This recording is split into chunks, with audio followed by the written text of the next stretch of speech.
This is the last in a series of 6 tutorials where we discuss the 6 basic principles of spiritual practice.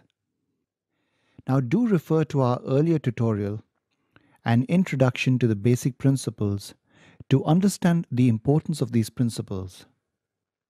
The 6th basic principle states that we should do spiritual practice by offering of ourselves according to our talents or capacity.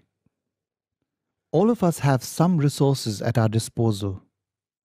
Some of these resources have been just inherited, and some have come to us by our own hard work. In both cases, these resources have been given to us by God.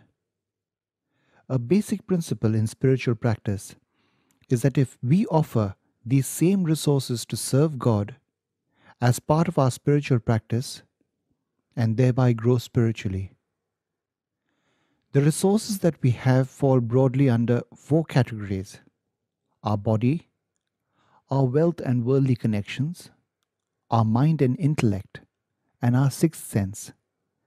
Let's look at these 4 aspects in a little more detail. When it comes to offering our services with regards to our body, here are a few examples. Cleaning a venue and getting it ready for a lecture on spirituality, driving other people to the venue, putting up posters to advertise a lecture on spirituality. Here are a couple of examples on how we can serve God by offering our wealth and worldly connections. Paying for a venue where a spiritual discourse is to be conducted, or arranging for a lecture on spirituality at an institute which one is associated with. Offering our mind and intellect is about using our creative and intellectual processes to serve God.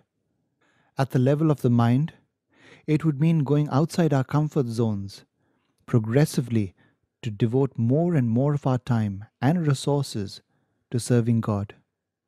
For example, choosing to give a lecture on spirituality as opposed to going out for a party with some friends. Chanting the name of God for progressively long durations during the day and with increased concentration. With regards to using our intellect to serve God, here are a few examples. Using our intellect to study spirituality, put it into practice, and then tell others about its benefits. Using our writing skills to spread spirituality by writing articles on the subject. Maintaining of records and administration of an event. Practicing spirituality as per one's own intellect in almost all cases leads to stagnation. Just as we listen to teachers in schools and colleges, we need to listen to an authority in spirituality to grow spiritually. By listening to an evolved spiritual guide, that is a guru or a saint, and putting what is guided by him into practice, one is able to dissolve one's intellect and grow closer to God.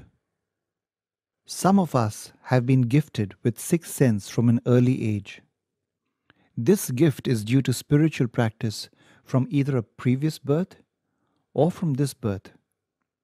Now the onus is on us to use it only to facilitate spiritual growth in either ourselves or others.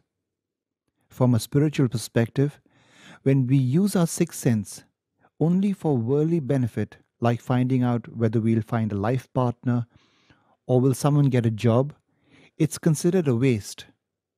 This is because if it were used for a spiritual purpose, it can lead us to attaining our basic spiritual purpose of life, which is God-realisation.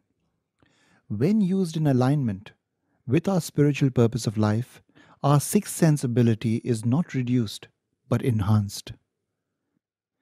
However, if used for worldly purpose, our 6th sense ability gets used up, and the benefit acquired from its use is relatively short-lived when compared with God-realisation that is permanent. It is best to use our 6th sense under the guidance of a spiritual master. This is because a person with 6th sense can be easily misled by negative energies masquerading as positive energies. A spiritual master or a guru can accurately guide us as to whether the information received through our sixth sense is correct or incorrect. At the Spiritual Science Research Foundation, seekers with sixth sense use their talent to observe the spiritual dimension and thereby give the world an understanding about this little known universe. Now, the key takeaway points from this tutorial are: God has given all of us some resources. If we use these God given resources to serve Him, we grow spiritually. Even if we don't have anything, we do at least have our body.